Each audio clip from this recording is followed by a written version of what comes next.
Welcome to Let's Write This Movie, where we write a screenplay while sharing the process with the internet. I am your screenwriter, René Garcia. And I'm your collaborator, Brian Glass. Now, let's write this movie. We are rolling. Renee, how you doing? Rolling. Keep rolling. That's it. That's how it goes. Roll out. Old school Optimus for you there. Yeah. How you doing, man? It's a chocolate starfish in the hot dog flavored water. I don't know if he says that part, but is chocolate... Okay. Chocolate starfish is definitely in there. I felt like it was Renee Durst for a second. I mean, that was pretty... I just need the hat, the backwards red hat, and the receding hairline. You got to be a lot douchier. Oh, is he a douche? Wow, it's Fred Durst. He's Fred Durst. I don't know. Brian, what's going on? How are you? I think our banter is over. Yeah. No, the banter, we're going to get more banter. We're working to it. Good, man. Yeah. Good. No, I got to tell you, I mean, I know we're not going to go into the show material yet, but I will say that it was refreshing reading Carina again. I was like, yeah, nice change of pace. I haven't read it for maybe at least a year. Oh, yeah. Because I know we did another project based on it, but it's been a while. And so it was really nice. It was a really fun, quick read again. It was a quick read. Absolutely.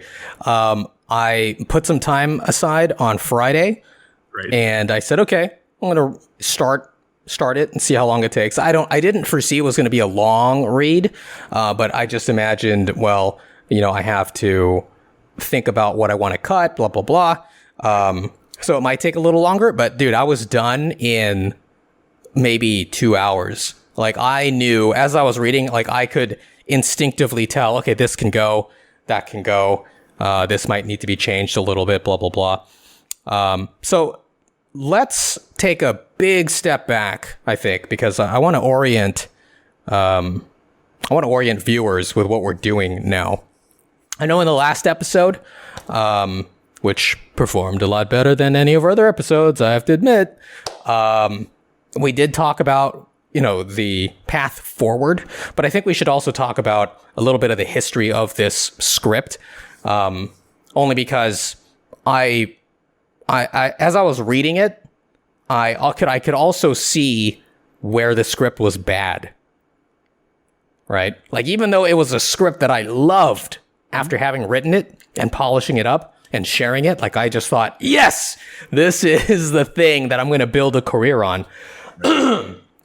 I read it on Friday and I was just like, ooh, this is not good in a lot of parts. No. Oh yeah. And then, come on, this is not. I would not categorize it or distinguish it that way, though. Okay, so here's that being said. When we get to the show, you'll see there are parts that I was pretty, yeah, with a knife. Sure. So the reason I want to talk about the history of it a little bit is because, it was it is based on a true story, my story, and there's a lot of me in the script, right? You're Brian. A lot of my life. Yeah, exactly. No, I'm Carina. Brian, you didn't know, with this wonderful singing voice. So confused. Anyway. Your story, I apologize. No, you're fine. So, there's a lot of, since there's a lot of me, there are a lot of scenes that I inserted just because they happened in my real life. And I thought, oh, this is interesting to insert, but does it serve the story? Not necessarily, right? So, with all of that said, I can see how just because something may seem like it's a movie moment in real life and you think, I'm going to put that in a movie, it doesn't necessarily, like, over time, once you've removed yourself from that happening, that event 10 years later, you can say, that's not interesting to watch. Maybe that, it's nice for you and your friends who were there, and you can say, I remember when that happened. But for an audience, you're probably thinking, why am I interested in this guy? Like, why do I care? I don't. right? So I think there are a lot of like just foundational things that I didn't do, like just basic good screenwriting that didn't happen.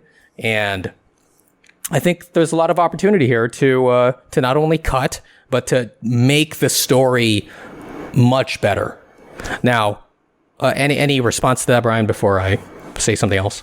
Definitely to the first part. I could see those. Those spots that you're mentioning, where it's a little bit more personal, not necessarily serving the story. They really stood out to me, and I think you'll see when you read through when we look at them side by side, that I think we kind of caught a lot of the same things. Whereas I don't know if it's necessarily self-indulgent, but it felt like it was just not integral to the story. So yes, definitely there. But as far as the foundational elements. I don't know. I think it'll be interesting to see what you come up with there, because I felt like the foundation was put in pretty nicely. Like I felt like it was a really good, well-told story, and I would make notes as I was reading it. Like, does this need to be there? Nope. There's a good payoff. It's worth it. It's interesting. Definitely cool. I like this. And so there was a lot of those moments where I felt like it was actually good storytelling. So maybe you're being a little bit too self-critical, or maybe your level of writing has improved, and so you're ready to bring those additional skills to the set. Yeah, definitely the second one. Yeah, cool. Okay, so I want to apologize for the production value,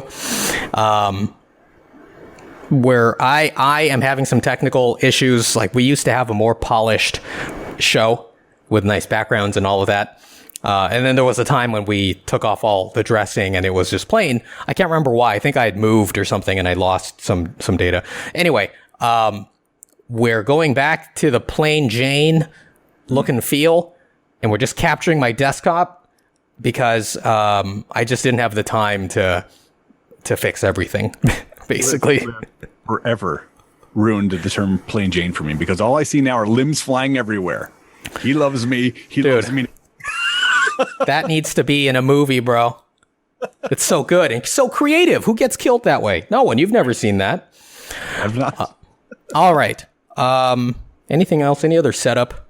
So, I guess this has just been on my mind. I don't know if it's necessary, but so, the last episode did perform better than other episodes. And so those of you who are coming back to watch this, really appreciate the support.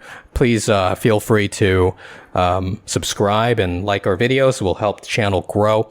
But also make sure to visit our website, letswritethismovie.com. This is where we will post, where I will post some blog posts.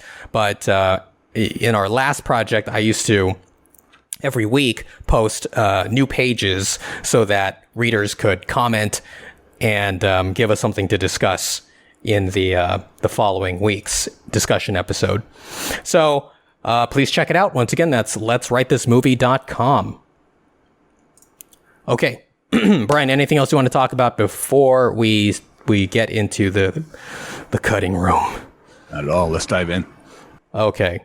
Wow. Look at this. Look at this gigantic highlight. It's the biggest highlight. What does this highlight mean? So Brian wrote, can this entire sequence be rewritten as opening credit sequence with montage of failed romantic pursuits of Danny Vega at various ages? Oh, okay. So you just want it to be described that way and then let the director decide? That's kind of my thought. This is the biggest chunk of the script that I cut, so it would get us basically directly into the opening voiceover. Okay. Good scenes in here, but I felt like it was. I love the idea of just jumping right in. Yeah. So, couple of thoughts. One, it's not only so.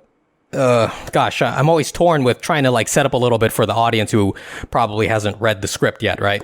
I just want this discussion to be meaningful for people watching. So let me just say this. So this opening sequence is meant to serve two purposes. One, it's meant to lay the foundation very quickly as to why Danny is the way he is as an adult, right? Why he's a curmudgeon and why he's like very anti-love, anti-relationships, and is all too happy to just crap on other people's relationships, right? Because in this montage, we're showing him just all of his relationships just crumbling. But the second purpose is to also establish Carina, who becomes the object of his desire later in the film, right? And, to not have her be in the beginning of the movie, it felt weird, right? Like, it felt like like the plot is just going to change for the audience watching, if that makes sense. Like, the example that I draw from is Notting Hill, right?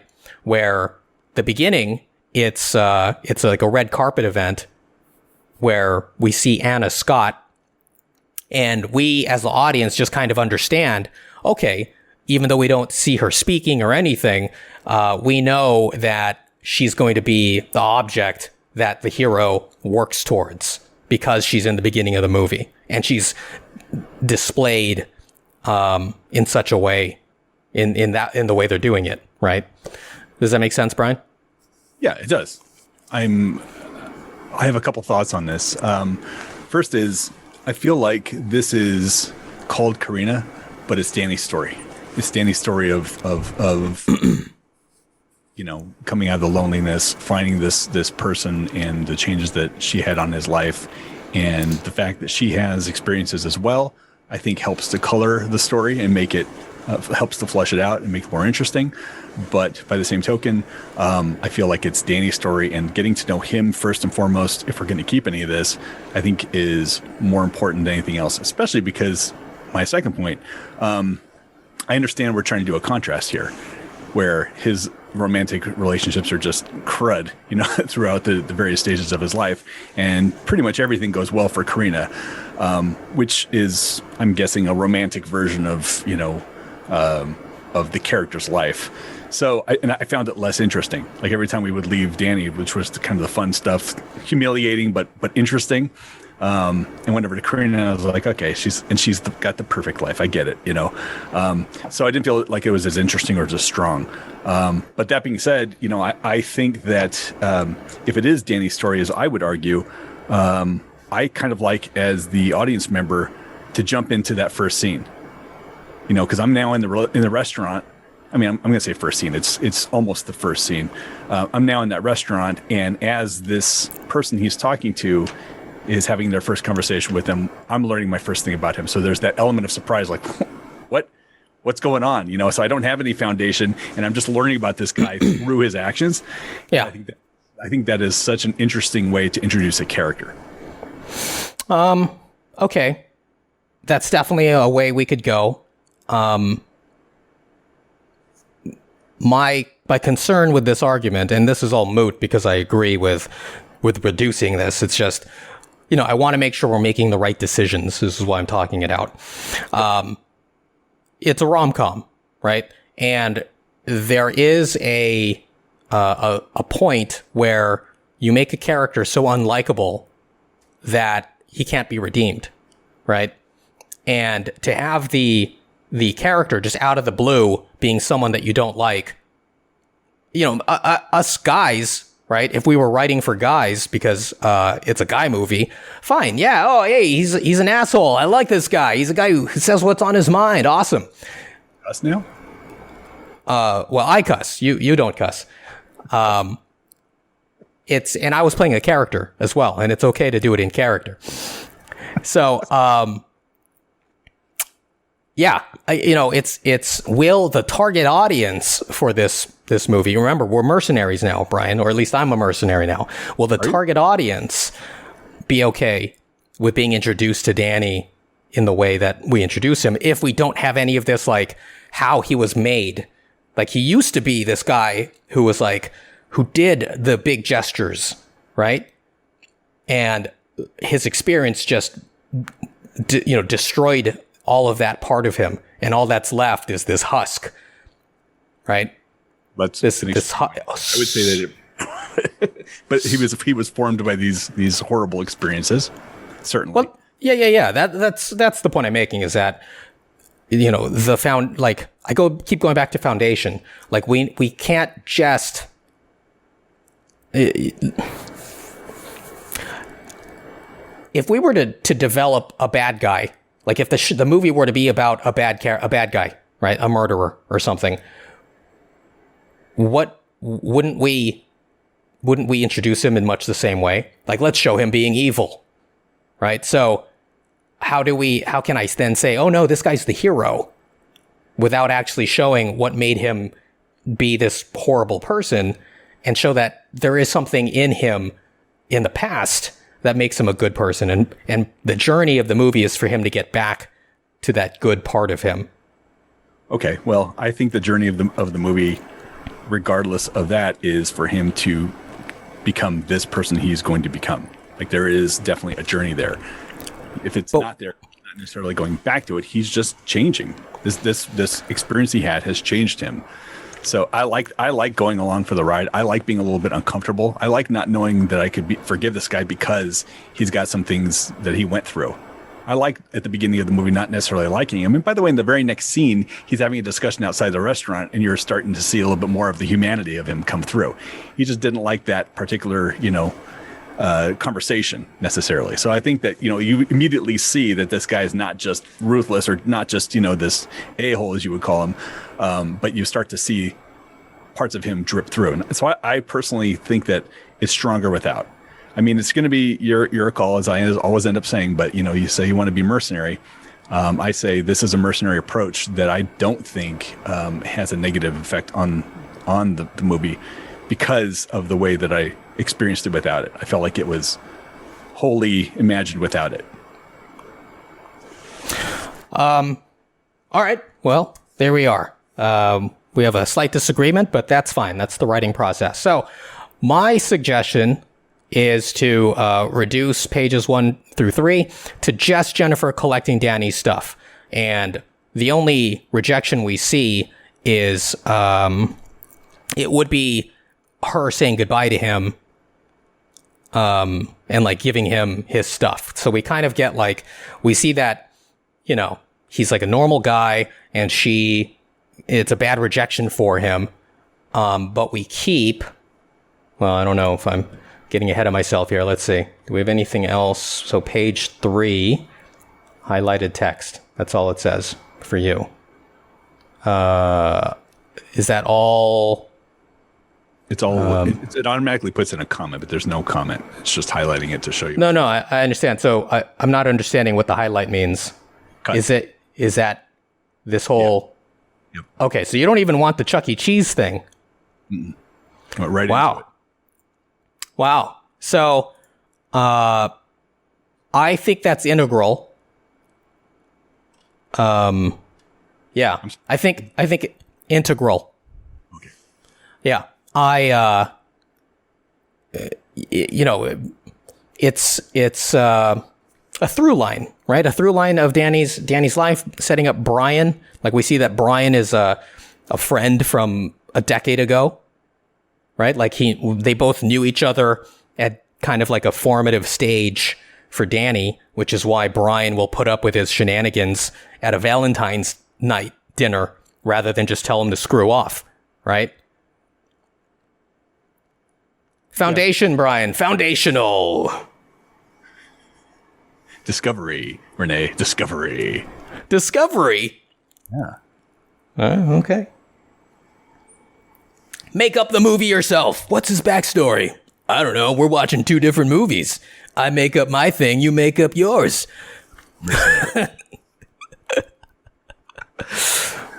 I can tell you on the whole, since I did read all of your comments before our show. Oh, wow. Look at you. You were not as mercenary as I was, by the way.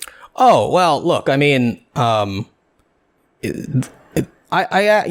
address that really quickly. I did a single pass, and I thought about, you know what?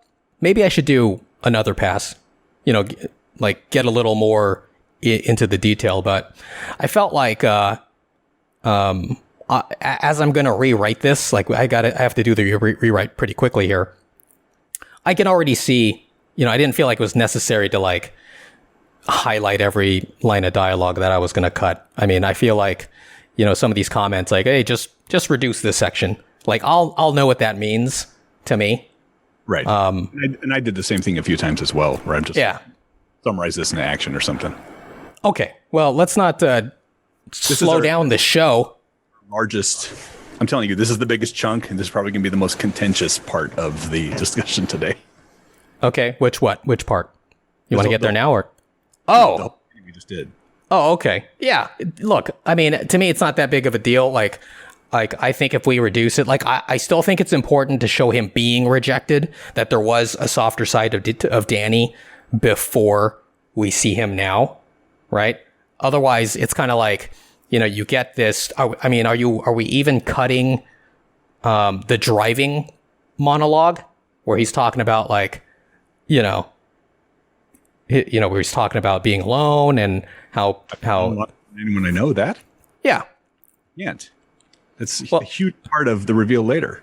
Well, this is what I'm saying, right? Like, it's there to the bottom line. Why is he alone? Is it because he's ugly? It could be it, right? One person may think, well, look, he's short and ugly. Of course he's alone, especially for a modern audience. A modern audience full of women, they're going to be like, yeah, the guy's short. Of course that doesn't, I mean... Feel the need to excuse him. I feel like he earns his badge throughout this, and he's desirable by the end, and I think that's the journey from her perspective, not from his, from hers. All right, well, that's fine. Let's continue. All right, so let's see, what are we looking at? Page 6. This one. Did you have anything? I have. Oh, okay, yeah, sure. So there's a scene here after the rejection montage where, I'm trying to set up too much here. We're like, hey, hang out with Sandra and me tonight and all of this, right? Like people are going to even remember any of that crap, right? It's got to be high level, just like big things that audiences can hang on to, right? They just like, whatever.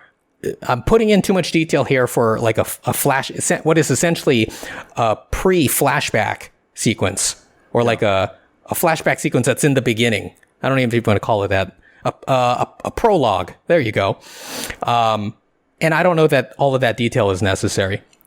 So, I just wanted to, just kind of like a mental note for me that, Brian being Danny's manager wouldn't just be like, oh yeah, go ahead and leave.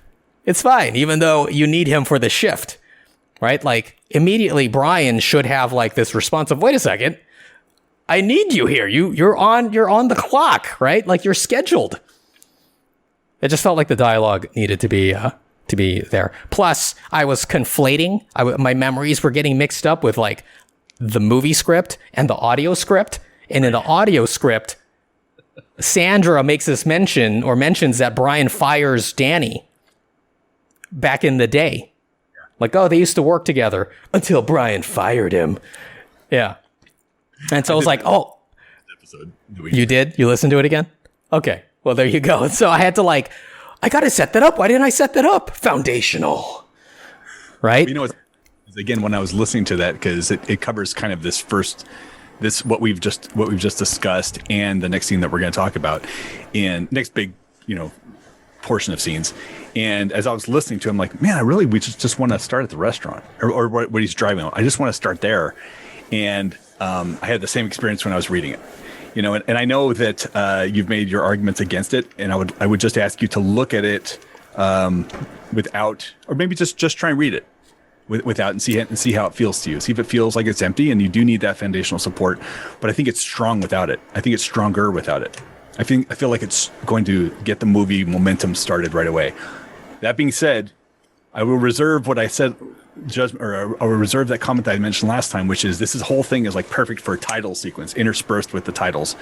So, after you sell the 90-page version, bring it all back and let's pop them into the titles when they ask for more for you to flush things out. Well, yeah, I mean, as I think you and I discussed offline, it was always planned to be part of that title sequence. Mm-hmm. but that's not my prerogative as the writer to dictate to the filmmakers. So, something after you sell it. When I sell it, I'm not really going to have any say. It's going to be, all right. You're going to say, hey, Renee, can you write a little bit more about this? Sure. Give me half an hour. No, they're going to be like, hey, let's get our in-house script doctor to punch this up. Right. And then it's going to be story, or it's going to be screenplay by Shane Black, story by, in like very small font, René Garcia. Garcia. Yeah.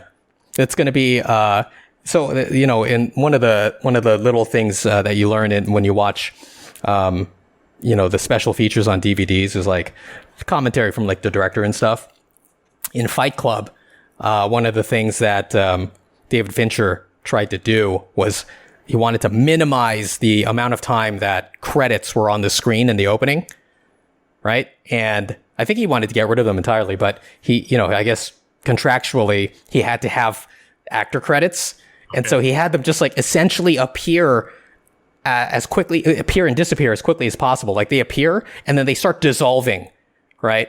And he said that was the fastest I could get them to dissolve and stay in my contract. I'm paraphrasing, but that's essentially what happened. And so I just imagine that's what's going to happen with me. It's going to be like contractually 8-point font on a freaking 64-foot screen or whatever. Doesn't change the IMDb credit. Doesn't change your check. That's a good point. Good point, Brian. All right. So I have a feeling it's going to be a 3-hour recording. I wanted to cut out the drawing aspect for Danny. That was something self-indulgent, and it adds really zero value to the story. Yeah. I mean, it adds some value. It gives him a little like, oh, he's a well-rounded creative, fine. But it's actually not necessary. So going to get rid of that. What else? And then what did I say? Okay, yeah. So I wanted to have it end, here, Danny gets dumped by a girl that he was going to propose to. And we cut to the girl that he's going to eventually be chasing, getting married. Right. So that's, the juxtaposition. And so I'm thinking of just replacing that with Brian looking through the box of stuff, right? Of Danny's relationship with his now ex-girlfriend. And, I want to convey to the audience, like, a relationship, it can just be contained in a box and be thrown away, right? Like, I think there's a visual connection there that has some meaning. That, like that everything you built with somebody can just be put in a box and then thrown in a dumpster. I like that, actually. It doesn't necessarily pertain to my cut of the script, because if you look at my side, it's gone. Yeah. But I like that as part of a montage. I think that's a strong visual. Yeah. Cool. I don't know why I highlighted the insert, but, it went too fast. On page 6, that shouldn't have been highlighted. Oh, yeah. That's fine. Don't worry about it. Since we're getting to know Danny in this version, how about we pan around his room and see things with the engagement ring, dead flowers, torn picture? I was giving an alternative version of his voiceover. This is kind of like if we're going to do a different introduction based on what I'm saying. He's typing, his blog entry, and as you typing, watching someone type is not very exciting. So I was thinking about, seeing around his room, seeing his various artifacts from his, from his blown relationships or whatnot to kind of help set that tone. Sure. In lieu of what was done. Yeah, definitely something to consider. I don't, I was just looking for the economy of information to the audience. And, the fact that Danny is a writer and he's going to spend a lot of time writing. I just thought that this was a convenient way to get some information across. But absolutely, bric-a-brac, the surroundings of a character can also be very informative. So something to consider. All right. So this is something we can not consider. right? What else? Page 8. Do I have anything? What do I have? I don't have anything until 14. All right. So I kind of just cut the conversation a little bit. I was reading it several times, just trying to get there to the point of tell about your movie, a little bit more about him. Yeah. It felt like it was, I didn't like the whole thing about the Joel Silver or the Warner Brothers drop necessarily. So, although I know we have the big Warner Brothers thing later, I think it just plays without it, because you're still trying to get on every list. So I thought that was fine. So I know what you're doing in terms of setting it up, but I felt like it could be compacted a little bit here. Oh yeah. This is a little bit hard maybe to talk about necessarily until you read it, without it, see if it feels right to you. But for me, it felt like it was a good jump. Sandra makes her point, and then it's Brian to the rescue. Tell her about your movie, Yeah. Good cop, divorce cop, or bad cop, divorce cop. Sandra. So, yeah, I rereading this, and I know I didn't make any notes here, but it also feels unbelievable or incredible. Like, why? Sandra obviously doesn't like Danny. Yeah. Why would she try to fix him up with her sister, of all people? Yeah. And then I also think, like, why would Brian, who, Sandra obviously would be expecting a special night on Valentine's evening, right? Why would she want to share that with Danny, who she doesn't like? It should be alone time. Like, who double dates on Valentine's Day? Right. Kind of feel so like years ago. No, it's not. I'm not recalling, but I feel like. I don't remember that at all. If we did talk about it, and I never received that note from anybody. Right. That's a good point. I mean, it could be easily addressed. You could of course not stage it on Valentine's, and just have the Coast thing as the nightly Coast thing that happens, the radio program, yeah. or it could be, Sandra being kind of ticked off at Brian as well, and dropping a couple line there. Why did you even invite him on our special night? Which is another testament to how crappy their relationship is. Yeah, but once again, I mean, that line of dialogue. I don't know that we could write the line of dialogue and still make it believable. Yeah. At least not compactly. Like, it would have to be something where Brian and Sandra have like a little sidebar conversation before Danny arrives. And he's like, look, he's my best friend. I've known him for over 10 years. I want him to have, some company tonight, blah, blah, blah. It's going to have to be something like that. Like as Danny's approaching the table. Yeah. That'd be kind of fun. But, it's like, have we really established Danny as, I guess I don't want to make Sandra and Brian too big of characters. Right. Especially since we're not going to see Sandra again after this scene. God. You still with me, Brian? Yeah. Okay. You're blinking. I'm I'm thinking. I'm blinking. No, it's fine. Look, I mean, I'm not expecting us to solve all of this tonight. Just these are the things a screenwriter has to consider, right? Like, it can't just be, is it a good story? It's got to be, how is the audience going to receive it? I don't have an answer yet. And, maybe to your first point, the sister is a bit much, maybe it's Brian's friend instead of Sandra's sister. That could work. That could work. A friend, old college friend or something. And that's why Brian is so shocked that Sandra has already kind of corrupted her before dinner. Like, prepped her. She's been bad-mouthing him. That's what I mean. Like, how long could it have been? Yeah. Okay. That's not a bad idea. I should take... Oh, I'm recording. Well, I'm going to take notes anyway. Now, is everyone seeing what I'm seeing? What are you seeing? I just saw you open up notes. Well, it just went away. Yeah, it's gone now, Brian.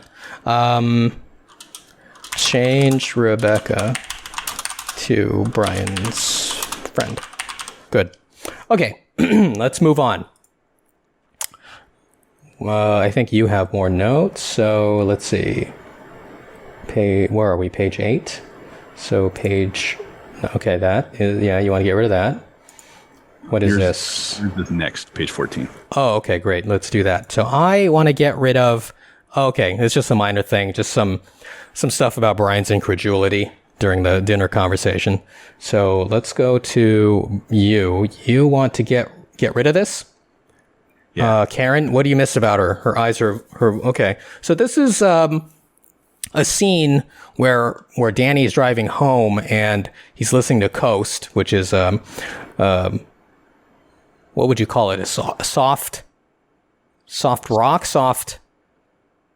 I guess. Soft something. I know there's a way to describe it, but whatever. They play, like love songs and yeah, soft rock.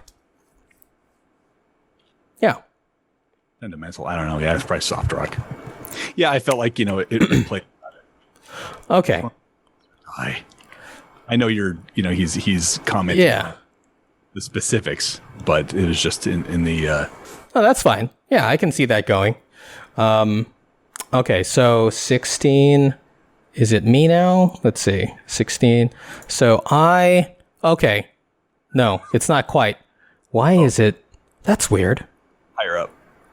Yeah. Why is it on 15? But here it says, is this... Did you give me the wrong version? 1.2. No, I'm looking at the same thing, Brian. If you can see my screen. I'm saying we have the same 1.2 version of the script. Yeah. Oh, yeah, just scroll up on mine. You're on the same page. A little more. But why? Okay, so here it says page 16. I don't know if you can see this, but it says page 16 on Adobe. Just 15 on the script. So they're both on page 16. So you just have to scroll up on mine. Oh, because it's counting the title page. Got it. Okay, we're good. We're good again. Yeah, so I just cut out this thing where Brian's yelling, to stay single, save yourself. I thought that was a little over the top. It is. Yeah, I think he should just yell, never mind, it's not worth it. Yeah, and plus I think I can squeeze it all into one line, so it saves me a line. All right, so let's go to, what is this? I could say the same thing. That's the same thing. First 6 pages. It saves you 6 pages. Yeah, there you go, Brian. Now you're thinking. Now you're mercenary.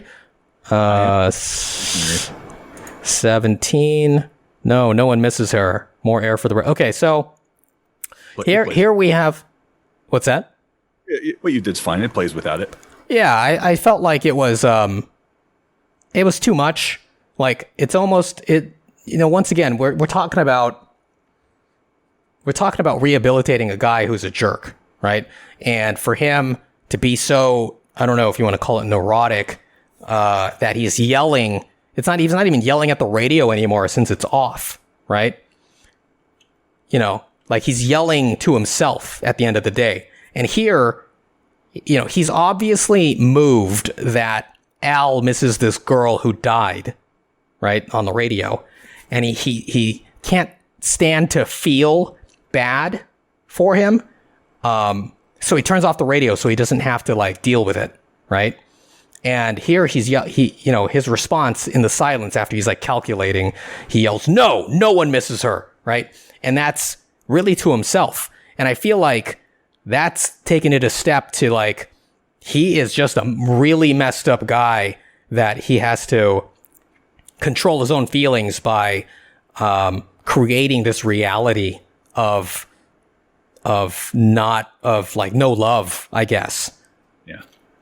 So too much. I think keeping it, more air for the rest of us, it's this kind of nonchalant callousness that I think we can still, it hasn't gone over the edge, right? You can still okay, this guy can be saved. Yeah, I think you're right. I think that was a good call. All right. Gosh, I keep thinking about like, is this good content? Like, are people enjoying this? Like You've got a goal in mind. We're just recording us, getting you to that goal. All right. Well, I just want people to, if you're lost or if this doesn't like seem interesting, stop watching, go to the website, read the script so you can kind of follow along and understand the thought process here. Yeah, I think you'll high level first pass, and this is what people do. This is what a screenwriter and a collaborator do. This is how we go through things and argue points. If we argue, at the end of the day, it's going to be one script. You can't have two. So a difference of opinions, and where we agree, we agree. Yeah. I think you can see the process. What I'm saying is that I just don't want people to be lost. Well, that's what I mean. But they can see us arguing our points, and at the end of the day, well, fine, but it's like walking to a coffee shop to buy coffee, and there's like a couple just arguing in the corner, and you're just like, we're really into this foundational thing today, both in the script and in the show. Now we have to set the foundation, dude. My mind. Go. Let them figure it out as they go. All right. We should talk in Pig Latin too. Figure it out. In fact, let's do the script backwards. Oh, I love it. Okay, so let's go to page 22. You have a couple comments before that. Oh, okay. I have 18. Oh, geez. Okay, so I am concerned about using.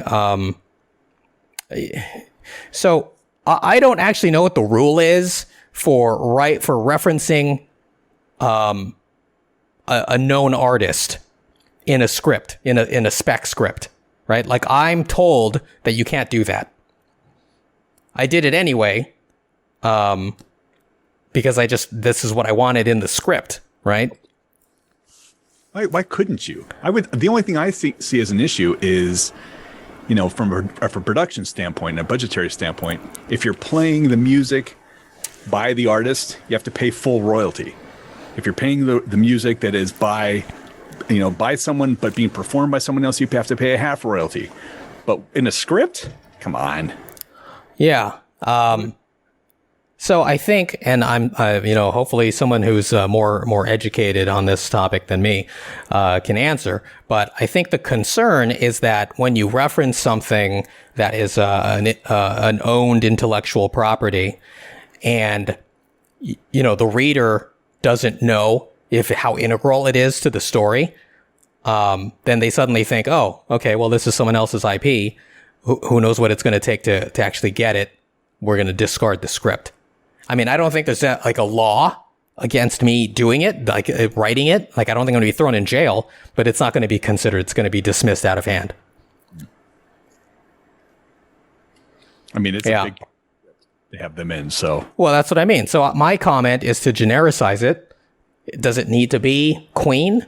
Can it just be, hey, it's a raucous song, or it's a high energy song, and then we get whatever artist, You mean here or throughout the script?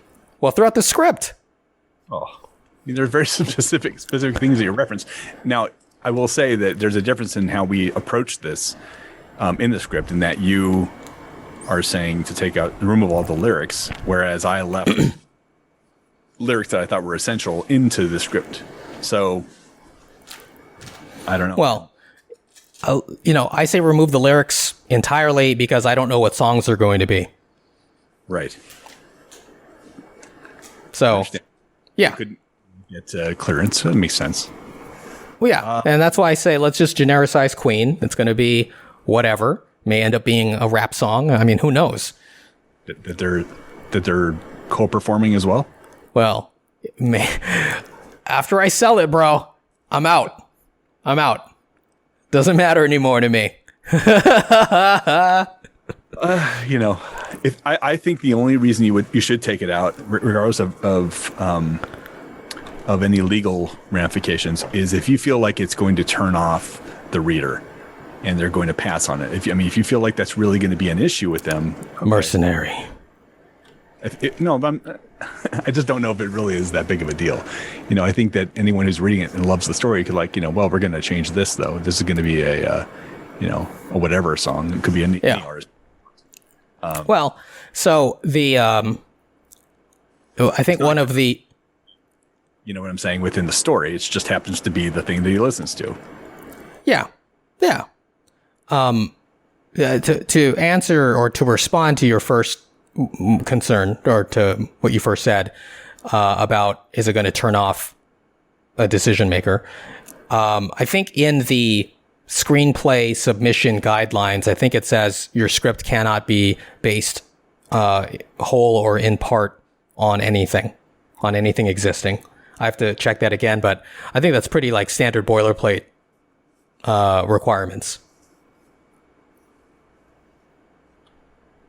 Okay. So that's all. That's just my, to be on the safe side, I want it. Go ahead. I think whole or in part. Well, in part could be argued then, honestly, about some of the foundational elements of the story. The key elements of the story with Carina and her husband and all that. Well, you can't own an idea, right? Like anyone can have the same idea, which is why you have like very like you can have different like sci-fi movies and shows that are similar, right?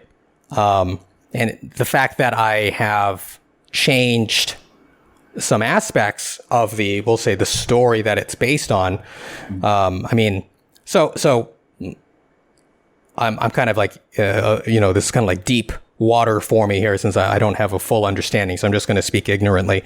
So there's an issue with intellectual property rights, and then there's an issue with life rights, right? Like I couldn't write a movie based on someone else's life and like use their name and be like, yeah, exactly. I couldn't do that without express written permission. However, I think I'm covered legally to write, about a similar story with like some details changed, names changed. Okay. All right. Well, in terms of getting back to the point, in terms of Queen, if you feel like it's a problem, I guess you could genericize it. I feel like it removes a little bit of the punch from the script. Sure. Because lines, there. I don't think those were chosen haphazardly. They were so well within the script, but if you feel like it's going to cause a problem, then it sucks, man. Being a mercenary, sometimes you gotta, napalm some village in, some remote part of the world with women and children. But that's what you're paid to do. What's that? That's the first 6 pages? Exactly. Exactly. My women and children, napalm. Okay. That was really dark. Old versions of Danny that I napalmed. Yeah. Precisely. And his ex-girlfriends. Okay. So we're genericide. So page 20. The next one for you is 22. Okay. So page 20. Okay. So yeah, I'm just trying to, be economical with the writing. I can make some of these like one-line directions or action into a parenthetical. So that's good. And I am getting rid of... Okay, yeah. So I got rid of a line from Rolling Stone. It just felt too on the nose. It's on the nose. It's too on the nose. Okay, and then on 22... Gwyneth smiles. Yeah, I over-describe certain things. No, I love that. I would not change that. I know it's an extra line, but I think it's that newer. That's him experiencing it for the first time and getting a little overwhelmed by the celebrity. I think that's expressed in the way you did it. I thought that was a really nicely done line. I wouldn't change that. Well, got to kill your darlings, Brian. No, one line. Got to kill Brian's darlings. 6 pages. I already killed Jack Nicholson. No, what? I'm like, how does he think these things are going to be, possible? Well, it doesn't have to be Jack. Robert Downey Jr. and Jack Nicholson. It doesn't have to be, it doesn't have to be any of those people. Yeah. Well, but it will be. Jack bid it. Sniper. I'll just get, well, never mind. We'll talk about that later. Okay. So let's see. Brian what did he, so you want to get rid of, yeah, I felt like the point was made. And I love the way it kind of ends. I wanted to say something, but all I could think of was, and then you got the Danny wink, points and gives a one-sided smile. That's perfect, because right then it's like, then they burst into laughter. I feel like you got there already. You didn't need to go back to Gwyneth and that. I felt like it was perfectly set up, nice and sprightly without it. Is that funny though, without the reaction shot? Without the reaction shot from Gwyneth? Yeah. Yeah, I felt like it was just kind of uncomfortable, and then there's a pile-on with Rolling Stone giving the look and the shake of the head. We have to talk about like on the button. I felt like that was too, or on the nose. I felt like that was too on the nose. I felt like hey, I think that's necessary though. Like to see that, the person. I don't know. What if Gwyneth liked it, right? You don't know. Or what if she just thought like, oh, okay, like nothing. We don't know how she's going to take it. If anything, then I don't think you need the Angela, Danny, and I don't think you need the Rolling Stone either, because you get plenty of Rolling Stone and how he feels about Danny without it. It felt like it was just piling on to the point where it's like not interesting. Like it was bad enough if you're going to have Gwyneth there, and she gives a kind of strange smile back. I think that's the reaction we need. We don't need Rolling Stone on top. Just doesn't seem big enough for it's Gwyneth. It just doesn't seem big enough without, having this guy who's set up as a rival, also react. The guy who just tells me he wants me. He's got to kill his darlings. Oh, well, yeah, but this is not a darling. This is a foundational thing. Back to foundation again. That's going to be anything I want to keep is foundational. Got it. Anything I want. Anything I want to kill that you like. Well, look, I mean, I'm not saying. What's that? You're a mercenary with a heart of gold. Oh yeah, exactly. Save them. Save as many of them.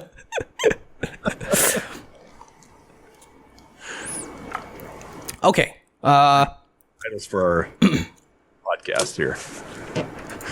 Save Your Darlings. 500-page scripts by René. Okay, so to consider, I think I can get rid of at least the dialogue. Like, maybe Angela doesn't have to ask what did she do. You can just cut to Gwyneth. I mean, the only way the laughter. Like, if you want to make it funnier, would be if Gwyneth did something, but she probably wouldn't. She'd be, like if she was the one to pile on instead of Rolling Stone, that'd actually be kind of funny. Like, what did she do? And then you wouldn't expect her to do, something out of character. You would expect her to be, of course, pleasant and try and smile through it uncomfortably. But it'd be funny if she did something that's not in character of what you would think. Yeah. So I suppose so. But I don't know that that's the funny that I would want for the script, right? Like she could throw some water in Danny's face or something. Yeah, I mean, see, it made you laugh, right? But is that absurd? Yeah, that's not good. Well, that's what I mean. Like we have to pick the right humor. Regardless, something to consider. I think we can tighten it up. Who is next? I'm at 29. You are 24. So you want to get rid of this part. We don't have to apologize. What's wrong with this? It's not a matter of anything wrong. I think like we get to the point without it. So a lot of the lines is just tightening it up. Like I feel like it's not necessary. So, this is a not to say it's foundational, but I feel like it illustrates something that only single people in the presence of couples, like that, something that they will understand on like a very deep level. And that's why I like this exchange. But it's all there above. It's all like within the, within the situation.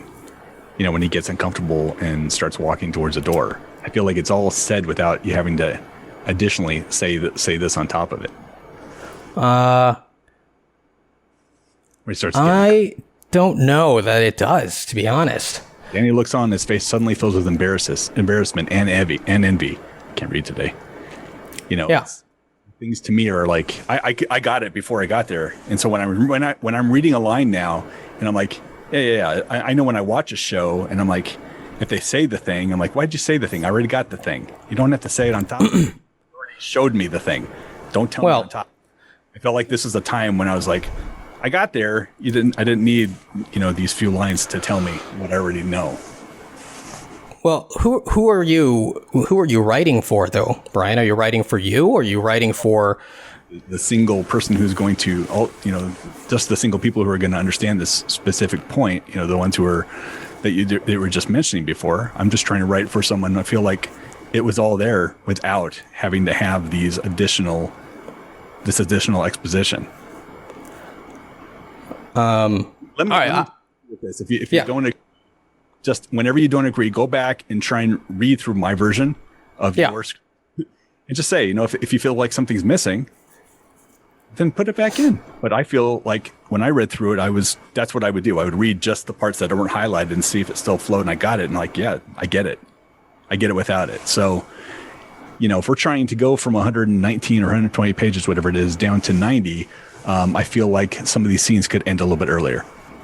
This is one of them. Okay. I'll take that under advisement, Brian. Let's go. Who's next? Advisement, Brian. No, look, I mean, I want to be fair. Honestly, I don't think I'm going to delete this because I think you give audiences too much credit. Yeah, I mean, the audience isn't going to read the script, right? So it's really going to come down to how well the acting is performed and maybe some of the camera shots. But now we're talking about different things. We're talking about the audience reading it, or we're talking about the people who are reading it to get it sold. And I feel like the people who read it read a lot, and they're savvy, and they get it, and they don't need the additional pieces. I guess that's a good point. Okay. Well, look, I'm a little more open to deleting it. How's that? Okay. Okay. Let's see. Is it you? Yeah, it looks like is it this one? We just did that one. Rehearsal, less expensive for the budget. Okay. Yeah, I wasn't going to do production notes necessarily, but I'm like, well, you might want to consider rehearsal. I know you've got the reverse shot of the people. I'm like, people are looking at budgets. So again, if you want to try and make this something more sellable with a lower budget, that's where you could make that change. She's just in a small rehearsal. Okay. Smaller audience, but up to you. That's what I was thinking about. Sometimes the budget, creeps into my mind a little bit. There's another scene like that too, where I'm just like, just pull it. All right. Let's see, what's this one? CAD, blah, blah, blah. So we're talking about the stage at Chuck E. Cheese's.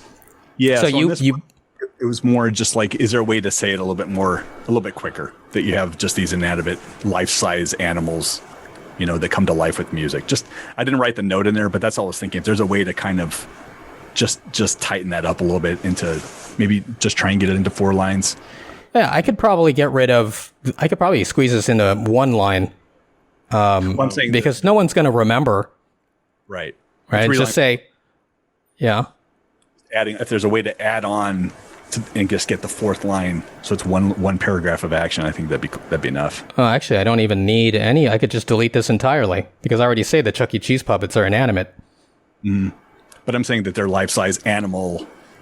There's just maybe a generic or a way to say that. with these life-size animal puppets, anthropomorphic puppets, whatever. Well, I think everyone understands what the Chuck E. Cheese puppets look like. Oh, sad.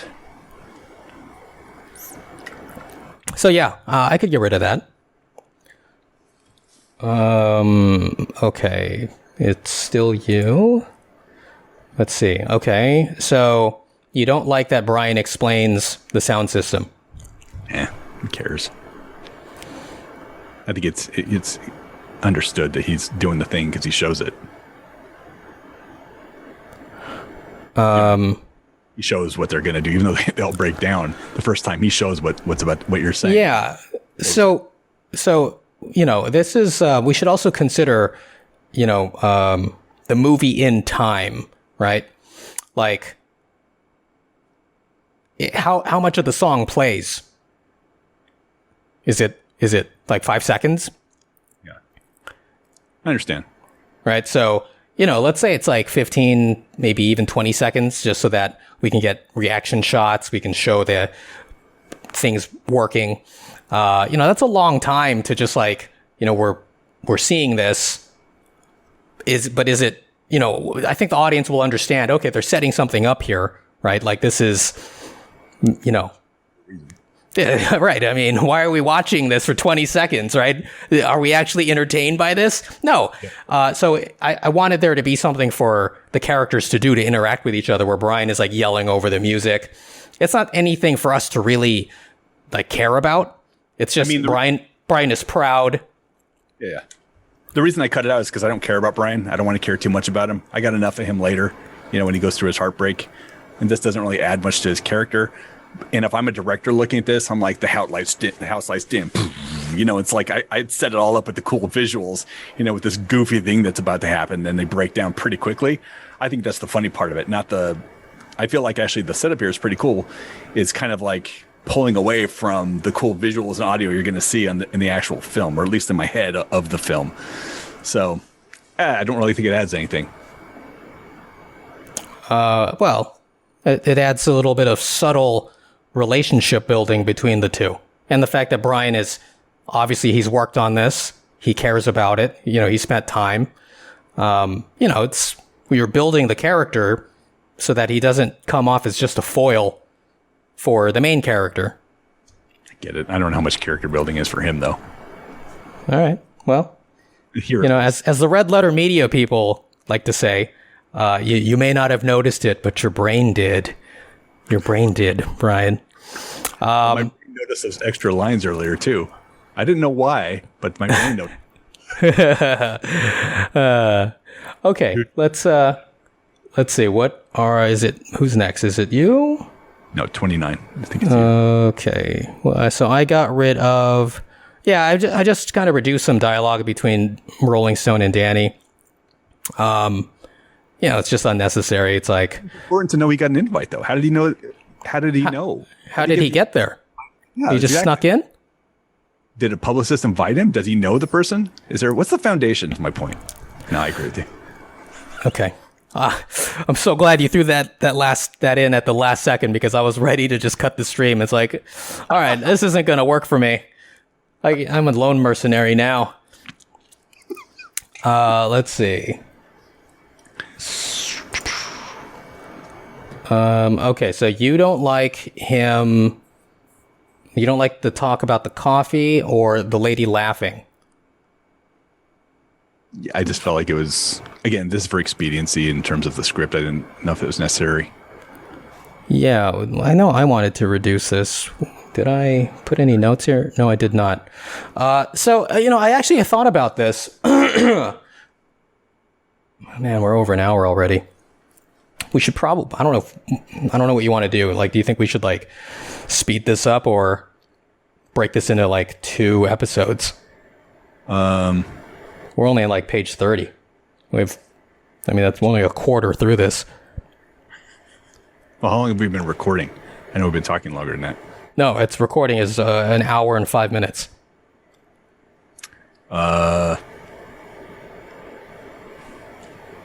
Yeah, well, we're certainly not going to get through it very quickly here. If you want to break it, it's fine. Well, how about this? Let's do this. How about we just go through yours, and then, you know, I won't give any like verdicts on them. Like you can just explain why you want to cut it, and then I think that'll be enough. Okay.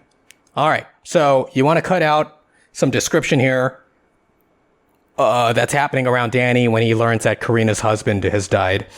And yeah, I like the little, you know, the comment about her grieving over the death of her husband. Yeah. I could see that like cinematically. I could see that going directly to the montage, you know, without these other pieces, or even you, Danny writing in his comment. Yeah, so I think that's works without it. Maybe the last one, if you want to keep that, that's cool. But I don't think you need the other parts of it.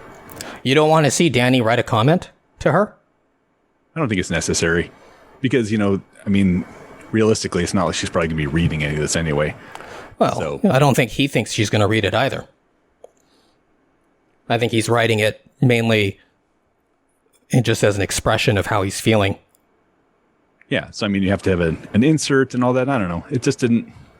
I think it's enough because now we're going to switch over to her, and I just didn't feel like it was necessary. I feel like it plays just as well without it. You know, we know how he feels about her, and then we go over to her side. So I just, again, it's for expediency. I don't feel like it was necessary. Okay. Let's, where was that? That was 30, so 32. Okay, so you want to cut that Jenny is rejecting him for the Warner Brothers list. Yeah, I just kind of combined I think the one above it, which you can't see right now, but I think it's just oh no, that's not Troy Brothers, or later. Yeah, it's just kind of okay. Let's see. So you want to get rid of Danny talking with Angela and Adrian about his experience as a journalist. Yeah. Yeah. Is that right? Oh yeah, it is. Yeah. Because I like the way it played with, you know, is anyone impressed anymore? And you get the joke about from Brian there. What? Wait. Why do you want to keep that? Oh, because I like what you're saying, because you set it up here, you know, where it says I don't think anyone's impressed anymore, and then you pay it off with, oh, can you hand me a ratchet, after talking about Anthony Hopkins or whomever it's going to be. So I think that's. Why do you need to see it though? What do you mean? Like, couldn't he just say, you know, I've been doing it long enough, no one's impressed anymore, and then setting up a joke. If you feel like it's, you know, it should be another one, that's fine. But I like that there's a little bit of a setup there, and you get a payoff. It could really be any one of them that you want to keep, but I felt like it was, you know, first off, that part I feel needs a payoff of some sort, and I feel like some of this that I highlighted is a little bit inside baseball. Like it felt a little bit too, like, you know, indulgent in terms of what needs to be within the script. Yeah. You know. Okay. Let's see, 35. Looks like that's still part of the same thing. Yeah. Okay, 37. Okay, so you want to cut out the... so Danny's, his neighbor gets broken up with, and he doesn't speak English. And so Danny wants to try to communicate, and he looks up how to say what he wants to say on Google Translator. And you want to get rid of that. Yeah, I just wanted it to be, you know, he's reacting to what happened to his neighbor, and he goes inside and he hears him crying. Okay. Sobbing. That's okay. You want to get rid of setup. Yeah. Setup for the Jimmy Kimmel show. I think you have the establishing shot with the El Capitan backlot already. I don't think we need to. Right. And I like that, you know, we're kind of coming in on a conversation, which is why I kind of cut that first line from Carina. I'm a little nervous because you get it with "Don't worry, you're fantastic" or "Don't worry, you'll be fine." Like she's already buttressing her to some extent. Yeah. All right. That's that. That's the same. Okay. 43. So, drafting. Okay, so this is more the drawing. Yeah. Yeah, that can go. I think we both circled in on that one.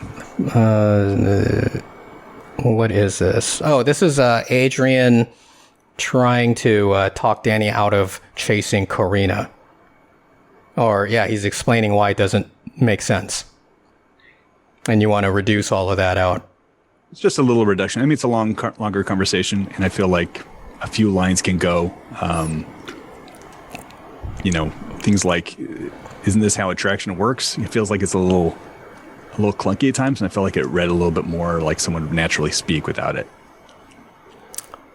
Okay. This is my budget one. Oh, so 47. No, it's where the hell? Here we go. So you don't want to, you cut out the supermarket? Yeah. It's just a budget issue. I took out a whole location for you. And I killed one character, by the way. Removed the character from the script. Removed the location and a character. So you are cutting out Danny trying to get an interview. Montage. Yeah. Okay. Do you want to explain? So my note was with brief action description of the calls, scratching names off a list to kind of show that he's doing the work, just not getting anything out of it. So it's instead of going to all these different places, it's just describing them in a little bit more, succinct manner. Yeah. All right. So you cut out the Joe Pesci conversation? Yeah. Okay. Again, I felt like it was just there. All right. Yeah, so you cut out the, what do you want to call it? Fantasy that Danny has about how Carina is going to react to him asking her out. Right. Yeah, I did the same. I love how this ends. I love you. Do you love me? It's yeah. Like let the audience cringe a little bit as they read it. Right. It's there already. Okay. That's that. You cut out Jack Nicholson conversation? I did. I cut out the Jack and Joe. Okay.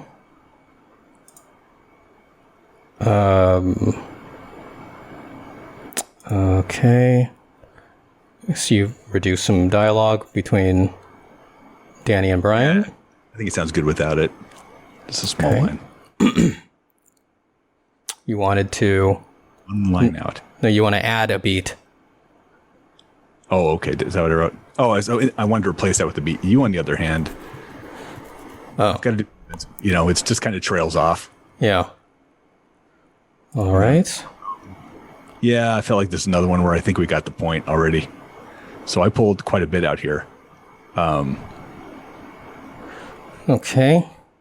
So you don't want to see time passing. Yeah. Okay. You just do the sunrise. Oh. So we have the prescription medicine scene. You get rid of the dialogue there. Hold on a second. Let me read this here. Life. How long did it take him for life? Yeah, I thought that was kind of fun. Yeah, I'm not 100% married to this one. It's hard for me to defend this. It was more that I thought it was interesting. But the bad kind of puts the focus on Brian, which, is not necessarily the point. And then your version puts the emphasis back on Danny with a fun line at the end. So I can't really defend this one too much. I don't know what you're saying. Are you saying you can't defend your edit, or you can't defend that it exists. Yeah, I can't defend cutting it necessarily. If you feel like it's a strong one and you want to keep it, I can't. No, I think that I'm probably going to get rid of this scene entirely and move this section where, let's see, Brian says, how are you doing? From here all the way down to Anne Hathaway, like, where Danny's trying to convince Brian ostensibly that he was over this thing, that, he doesn't really know Carina. Why would he even care about her? It was just like, being lost in his fantasy, and move that to the restaurant scene after this, even though I really like the scene as a movie of this guy who has his arm in a blood pressure machine, and he's got perfect blood pressure, but then like he has this either like the object of his desire walks by or whatever, and you see physically he's having a reaction through his blood pressure rising, and he no matter it runs counter to everything he just said. Like, we know as an audience now that he was never really over her. Like, he actually did really like this person. I know I'm explaining something you already know, Brian, but for people watching, I just think that's a really powerful scene to have. But it, maybe I think I might be cramming too much into this movie, and I don't even know that the audience will understand what's happening in this scene as presented. Like, they may just, one of the notes I got from a reader was, I thought this was foreshadowing for Danny going to die from a heart attack later on. Right. And I was like, well, there you go. Apparently it's not coming across. Yeah. What are those writers paid? Readers, what do they pay? Well, it was just a friend of mine. Okay. But he's a really he knows story, and he's, someone I trust. I wouldn't just give it to like random Joe Schmo. Right. Or Joe Pesci. Well, I think the counter argument to this is that I like the scene a lot, and again, I hadn't read this for a while, but I've totally remembered the scene. Like, this is one of those that sticks in my head because of what happens, with the blood pressure. So I love that element. That payoff is really good, and I also like that Danny's just being a cool friend. He's there supporting his friend, in a time of need. I really like that, because now we're seeing the other aspects we're seeing more a rounded version of Danny and who Danny could be in a romantic relationship, in terms of supportive. So I like that he's there strictly for him. I just hate to lose that whole thing. I think it humanizes him to some extent. Even. I think we get that in the restaurant scene after this, and he's giving Brian advice, right? Yeah, I think I cut more there than here. Yeah, lines, you'll see. Yeah, it's just that Brian's Brian's health is immaterial to the movie, right? Like, why are we spending so much time with Brian, living with him and getting his prescription medication? Like, it's not, who cares? I just think it's funny. I think it's like I said, I think it humanizes Danny, and I think that it has some funny things coming up, like with the whole salad thing and the meat. I think that's always a funny little piece of or bit of color onto a story.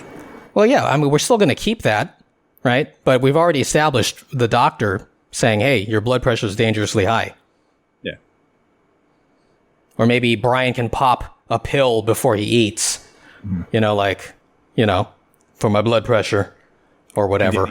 Put on one of those little things on his finger and do his blood pressure right there in the hospital. That'd be kind of, well, you wouldn't hear the music though. You wouldn't hear the music. Yeah, there's no music. Maybe he puts on headphones. It's like, hang on, I always do this.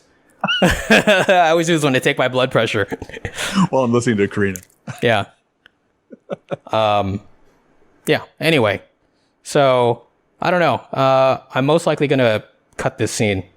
Okay. Okay. Let's see. So, yeah. So you cut a little funny some dialogue here. Yeah. For the food.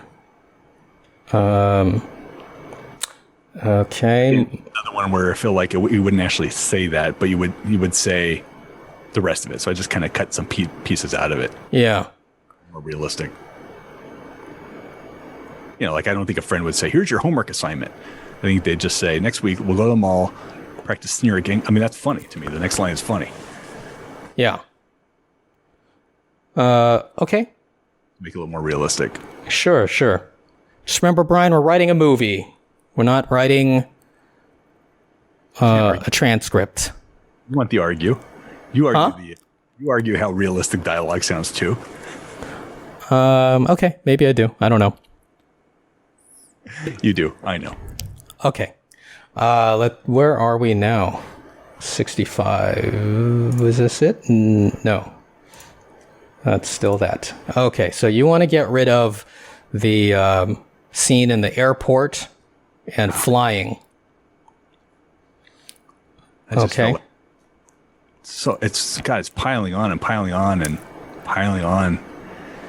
And I mean, if the intention is to be funny, I didn't really see the funny. I just is more cringy than anything. Like, that's yucky to read. I just didn't really feel like it had a place here necessarily. If I'm going to dedicate dialogue or action, I think this would be kind of my first to go. Like, I think you can make the argument 10 times more importantly about the beginning than this part here. Like, this part I didn't care for at all. All right. Watching a guy get hit down or just slammed over and over. I didn't like it. Okay. I'm probably going to keep these, but it has to, I probably have to tighten it up a little bit. The reason I want to keep them, I know I said I wouldn't argue or like kind of like defend, but just as an explanation, I think it's important to show the guy who's chasing the girl have to go through like some suffering in order to get her, in order for the audience to feel this kind of like cathartic, experience. Like, oh man, look at all the suffering he's going through. And I think been on the cusp twice. That's not like suffering that people can really like. I mean, that's suffering on one level, like an intellectual level, but this is this cartoony aspect. Like, a lot of the stuff is we're trying to be somewhat realistic, and have these dialogues be, and these things that occur live within the reality. I just don't think a lot of this stuff is, especially one after another. It just feels like we're going to slapstick almost in some of these cases. So it feels like the tone of the movie changes based on this action. The whole scrunch on his face as people are walking by, yeah, okay. You've never experienced that though, Brian? I'll touch someone on the shoulder sometimes. I've never seen them. Wait a second. You've never...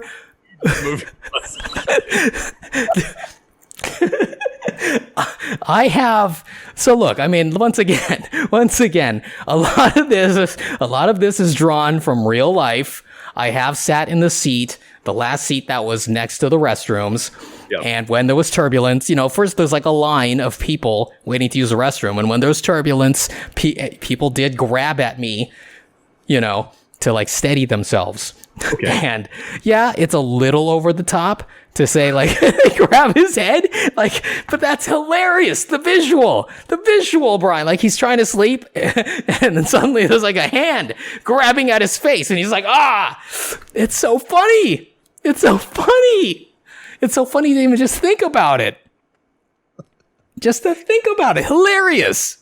I would ask you to think about it within the context of this movie and the tone you're setting and the realism that you're setting. And does it really fit? My argument is no, that it's way over the top. All right. Agent scans his body, laughs. Yeah. It's hilarious. Because it's a fear everybody has. Yeah. And then in parentheses, it just says Danny's hell. Yes. Now you're getting it.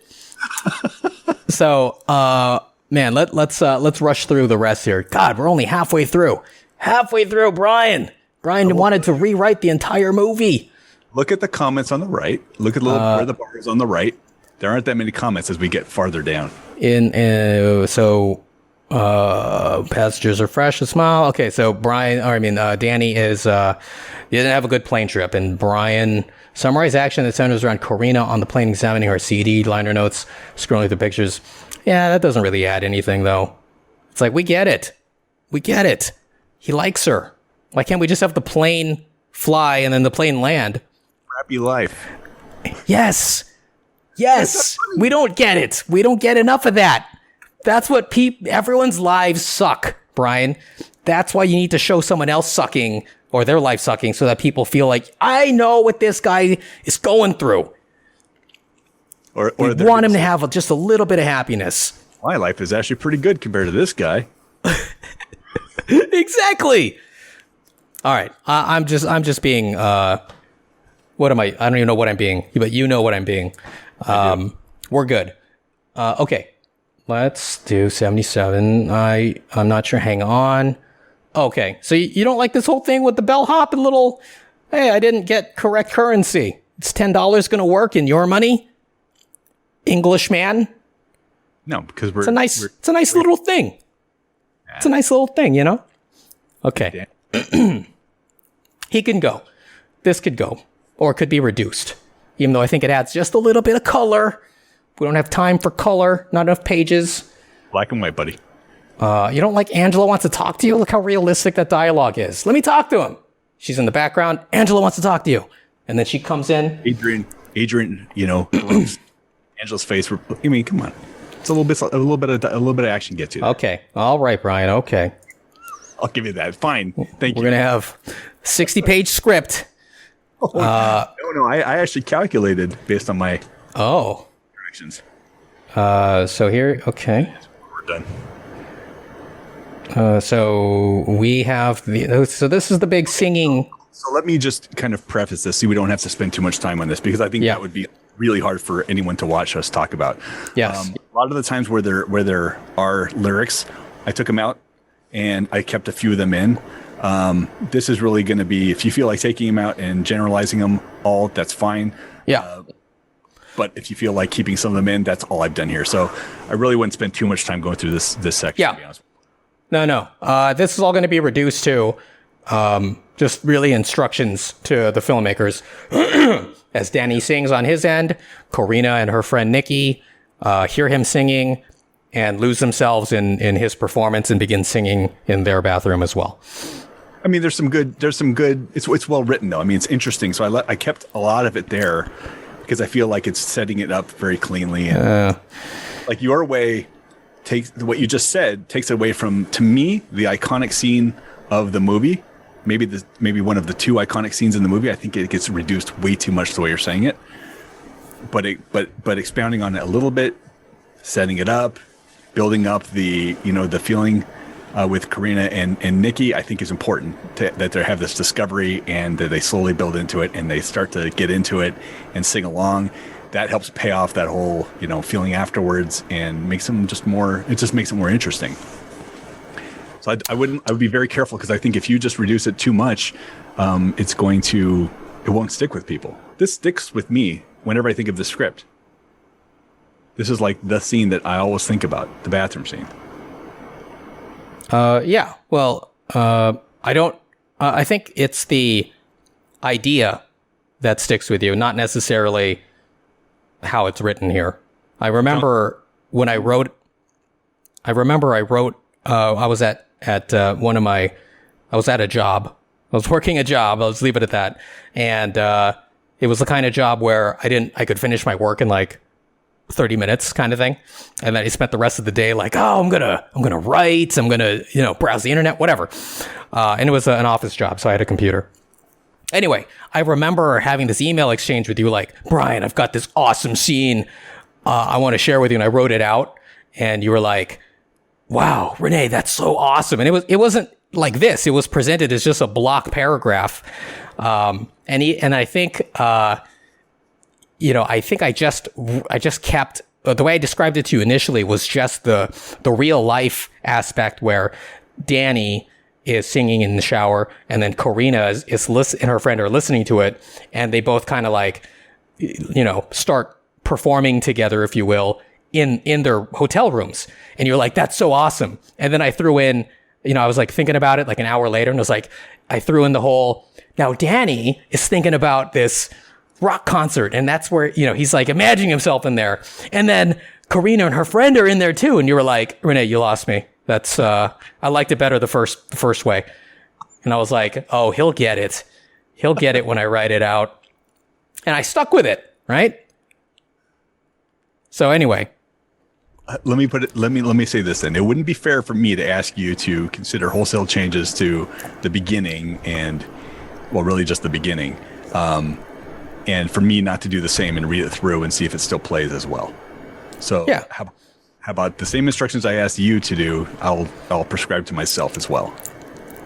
Yeah, well, I think, the beginning is going to be, I almost like 100% agree with chopping down the beginning anyway. Well, not to the extent that I did, but yeah. Well, yeah, I mean, I'm going to reduce it a lot. Yeah, so I think I'm going to reduce it as much as I would reduce this part. So I'm still going to keep aspects of it so that it's understandable to a reader. Well, that's my anyway. First the action. Yeah. Okay. I think we're going to be fine there, Brian. All right. So all part of the thing. Yeah, they're all singing. It's great. People watching this, if this scene ever gets made, oh my God, it's going to be a scene that sticks with you because it's just so clever. So clever. I think it's very, very good. Yeah. When, in actuality, I don't think you could actually pound on your shower wall in like a luxury hotel and or even be singing loudly and the other people in the room next to you could hear you. I don't think that would ever happen in a luxury hotel. It's Europe. People don't know it. What's that? Nothing in Europe. Who knows? Well, the walls are just paper thin. Luxury. Like dripping through. Yeah. Okay. Wait, you don't like the fake ballet? Well, this is when it was a Queen song, and you got the la la la la part at the end. I think that's cool. They're all like in slow motion doing fake pirouettes and stuff. But that's fine. That's fine. So let's go to what else is. This is all Jesus. How long is this? See how many pages I'm going to save by cutting all of that crap out? I do. Jesus. I told you I have a count. I'm going to save so many pages. Okay, so being with so Nikki and Danny are at the bar, and you are reducing some dialogue. Yeah, a little bit. That's fine. It's blah blah blah. Yeah, private concert. So you don't like that the concert is being described. Yeah, just trying to combine that first line of action to the other 3.5 and see if you can get it down to one paragraph. I think gets it there. Okay. You don't like that. I killed the assistant. Who is Rolling Stone sleeping with? What? It's the same assistant? I didn't even get that. Yeah. That's why his assistant is missing. My focus was just on Rolling Stone being with some girl. I didn't realize it was his assistant. All right, you can keep it then, whatever. Okay.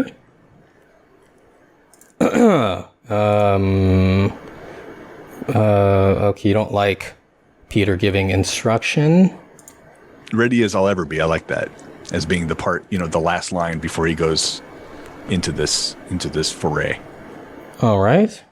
And Carina, this is one of the few because I felt like it was, I don't know. I felt like she would be more composed than this, than saying, I don't know, like, why did you sing so much about love? I think she'd know exactly why.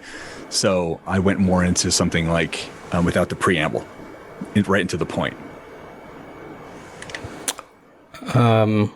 Okay. You don't like Danny getting punched in the face. It's another one of those things where it's just so much on this guy.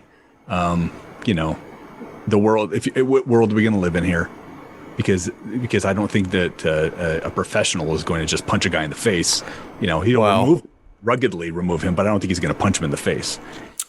Executive criminal content or criminal intent and all that stuff. He is her security, Brian. Let's remember.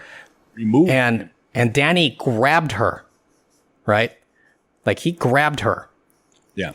And, I want this to be like simultaneously, right? Like as Danny lets go of her, right? Like as far as the bodyguard is concerned, all he sees is that Danny's holding on to his VIP. Right. Right. And if I had a bodyguard and someone was hanging on to me, like wouldn't let me go, I would expect my bodyguard to punch that person in the face. I think you just like the payoff of him on the plane with a black eye. Oh, okay, fine. I do that. I do as well. All I'm saying is that I don't think that this is out of the realm of believability for an audience. Like maybe you and I know better. Like we can start talking about like liability and all of that, right? But for a movie... The only reason I say it is because I feel like it's an audience thing, but I think that anyone in that profession, of course, would know you're not going to punch someone. You'll remove him by force, of course. If he threw him to the ground here, grabbed him and threw him, halfway across the room, whatever, I'd believe it more than punching him in the face, just because that's something that's no professional would ever do. Okay, so if I changed it to grabs Danny and body slams him to the ground and Danny hits his eye on something or hits his face on something, you'd be okay with that? I'd be better with it, but I know you're not going to do it because it's not as economical as or funny as smash into the face. Well, yeah, it's quick. Boom. Look, I mean, happy to consider it. I just don't know that, cinematically, like throwing him to the ground, maybe it could work. It just wasn't what I had envisioned, that's all. Throws his face into a wall. Yeah, there you get your black eye. Yeah. And broken nose. Exactly. And then as he's sleeping on the plane home, people keep grabbing at his broken face. Right. Fingers in the eye. Trying to sleep here. Okay, so you didn't like Keith Olbermann in this movie. You know what it is I feel like there's a lot being made about the cigarettes. A lot about the cigarettes within the script. Okay. So I felt like, I understand that's part of who he is, but I don't feel like it was that interesting just as a read. And also, as an audience member and as a reader, I'm already feeling pretty bad for this guy. Like he just had the major, F up of his life. I don't need to see this other stuff. I want to feel some remorse for the guy. I want to feel for the guy. Instead, he just gets, destroyed more and more and more. It's like I think he's already at that super low point without it. So, this is, I think when I talked to you about this years ago, this is I probably mentioned the words piling on. I mean, I really feel like it's just too much. And I want to sympathize, not just like, I can't sympathize any more than I already do for him at that point where he screwed up. Why is it bad, Brian? Like if someone asked a celebrity out in an interview, would you consider that bad? Would I consider that bad? Yeah. No. Okay. So I don't think audiences would either, to be honest, right? Like people ask celebrities out all the time. I mean, you can watch YouTube videos where quote unquote journalists, like at least one that I can think of, asked Charlize Theron to marry him, right, at a press conference. Now, I don't think, to me, it's just like, oh, yeah, you took a shot, right? And so I think it's important, or let me just say that the reason this section exists is to calibrate the audience's how they should feel about it, because the world that Danny lives in is reacting this way to him.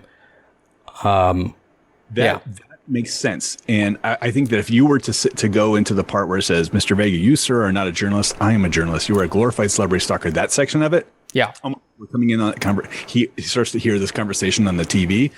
That was the part where I was like, okay, so he's actually backing up with the reasoning, but worst person in the world is Daniel Vega. Well, I was trying to, do you watch Keith Olbermann? I mean, I was trying to capture Keith Olbermann.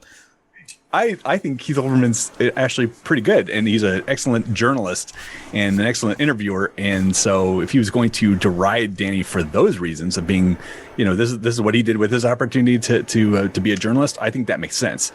The other stuff, I just feel like it's, first off, the first paragraph I think is over the top of Keith says at the top. The second one we already know as an audience because we watched it happen. The third one is the only, to me, the only valuable section of it. So if you wouldn't consider cutting it, I would say that maybe just focus on those parts that are additional, they're additive to what we know about him. Well, I don't, as much as I like this and I would be loath to reduce it, I think it may have to go because I think this segment would be considered like IP, right? Like, so it may have to be a different person, like a fake person I make up. I don't know, man. But this is a real segment, right? Teleplays where they bring in actual people from their actual shows and they have commentary on it. So you're like, wow, this is so realistic because these are the people I watch in real life doing the same show. This is Hardball with Chris Matthews, and they go straight into the interview. So I think that happens all the time. Well, of course it happens all the time. But can I put that in a spec script? Let's not get back into the legal argument. I think it's fine, but Yeah. Anyway, for safety, I may either remove it or replace it with anonymized person or just something else.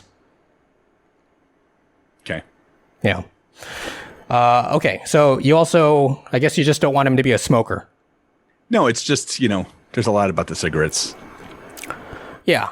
So the smoking thing may actually also have to go because that's going to be instant rated R. God, really? Yeah. Unless it's a villain or unless it's historical, right? Like a period piece. Yep. And I don't think setting this in 2010 is going to really count as a period piece. It's instant rated R, right? Like I can get away with one use of the F word, which I do, which I have. Yeah. But if he's smoking, that, So I don't know. Like the reason he smokes and the reason it's a thing is because I wanted to show that Danny is willing to change this integral part of himself, right? Because he thinks that Carina will have a problem with it, right? I got that. I understand. I understood it. Well, that's not for you, Brian. That's for the audience. Jesus. I know. Yeah, that rule happened in like 2009, long time ago. Unbelievable. Yep. Let's see. So we are reducing some dialogue, a couple lines. Yeah. Oh, that's it. Yep. So you didn't chop out the frickin' song at the end? We can save so many pages here. All of these lyrics can go. Yeah. We don't need to describe a lot of these puppets. We can just say another puppet or whatever. I think you lost a little steam here at the end, Brian. No, I think what was happening is I was into the magic a little bit. So I was wrapped up into it and reading it and enjoying it. And, if you need crying. Shut up. Trying to read through the tears. I did not cry this time. Okay, yeah. I did a little. The crying part for me is the frickin' interview. Okay, well, we'll talk about that later. So Brian, I think those are very good, actionable notes. I don't know how many of them I'm actually going to agree with, and I don't know what I'm trying to say, but follow. That's not really the word I'm looking for, but I'm gonna take a look at it and see what makes sense to me. But how many pages would we save, Brian, with your cuts? So with my cuts, it would reduce 22 pages. Oh, okay. Cut out the lyrics on the end here. That's another maybe 3 pages. Yeah, that's not bad. All right. Well, at the risk of drawing this out even longer, first of all, do you have anything else you wanted to add before I kind of like switch gears? No, go ahead. So I know this is counter to the goal of reducing pages, but I think I can still make it work by changing some of the action and some of the dialogue. But we lose one of the aspects of the story is that Danny is he's become an entertainment journalist and all that because he's trying to be a Hollywood screenwriter, right? And I was thinking it would be a cool way to integrate that goal throughout the movie and also play into Danny's character of having this like really wild imagination, and you kind of like see what he's seeing sometimes, by having him have inner monologue that is in script format, where he'll say like, just off the top of my head, as Danny gets beaten by Rolling Stone for that interview, that one-on-one interview with Carina, and Danny, let me pick a different example. I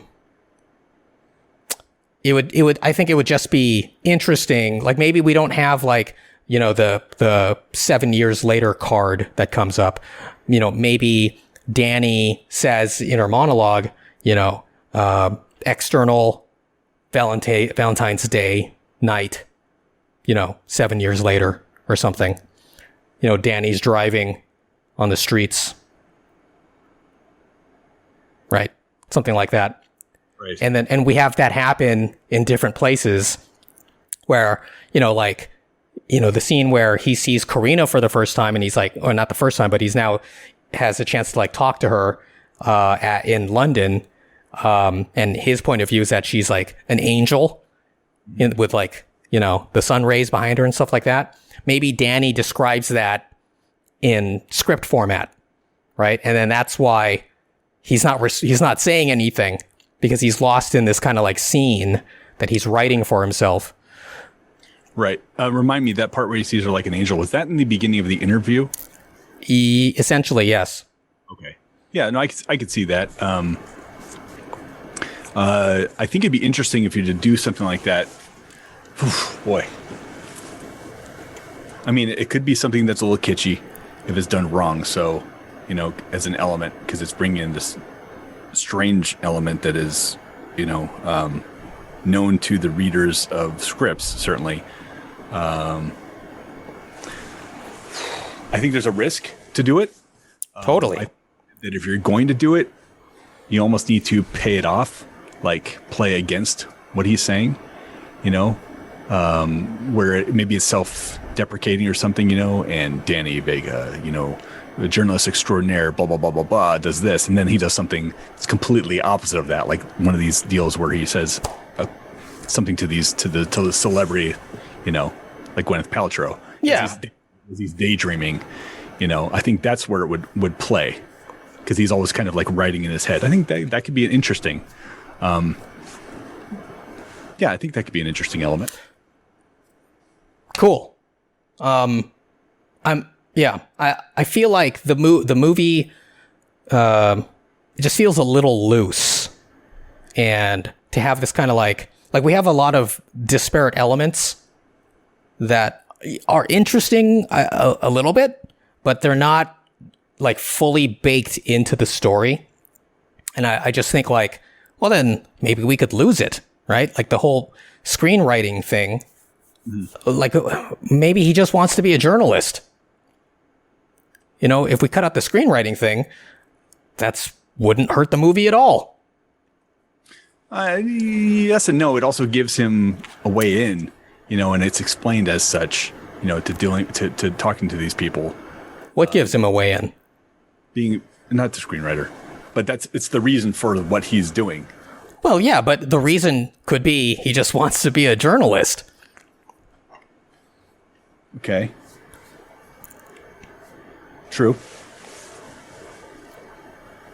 But in my mind, we can make him very bland, right? We can take out a lot of the texture Is that the story I want to tell, though? Right? Like, I think, I want to be mercenary, but I also want to tell a satisfying story. And I feel like I can be mercenary and tell an interesting, unique story that will be like, fresh. Like, I think that is part of being mercenary. It's not just writing this very prototypical story. Mm-hmm. And maybe I'm wrong. I could be wrong. I like that there's something he's aspiring to, and set up the character as being someone who's not achieved love. He's not achieved the job that he really wants, and so he's trying to live with these other relationships and observe the relationships that he has with with these couples. Yeah, and also he's trying to work towards this other career. I guess I like that about him. That he's got goals. He's either got goals or he's got what's the word I'm looking for? It's not necessarily goals with relationships, but when he gets opened up to that, to that way of life, through Carina and the effect that she has on him, and what he thought was either dead or dormant, coming to life. I feel like there's something there because, we've set up his relationships with these other people. So I guess just having the aspirational element of him gives him more. I don't think I'm articulating this well, but I think it's just dimension, and more dimension, more we said texture, but maybe more believability. And that he's just not just already doing what he wants to do and not doing it well yet, or not